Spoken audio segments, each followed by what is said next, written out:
সালমান শাহর স্ত্রীকে জামা কাপড় ছাড়া দেখে ফেলে তার সহকারী মনসুর। হ্যাঁ, ঘটনাটা এরকম ছিল। সালমান শাহ একদিন শুটিংয়ে ছিলেন, এমন অবস্থায় তার মাজাতে ব্যথা হয়। তখন তার সহকারী মনসুরকে বলে, যা বাসাতে যা, গিয়ে ওই মোটা বেল্টটা নিয়ে আয়।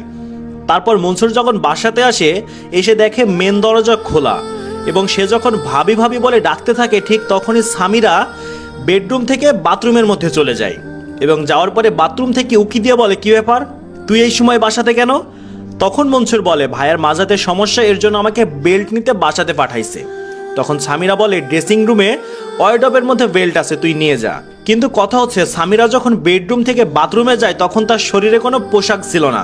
এই অবস্থায় মনসুর দেখে একটা কথাই ভাবে, এখন তো ভাই বাড়িতে নাই, তাহলে ভাবির এই অবস্থা কেন? এই ঘটনাটা সে সালমানের কান পর্যন্ত সেদিন দেয়নি, যাতে শুটিংটা ক্যান্সেল হয়ে কোনো ঝামেলা না হয়। এর জন্যই সালমান শাহকে আগে থেকেই সতর্ক করেছিল।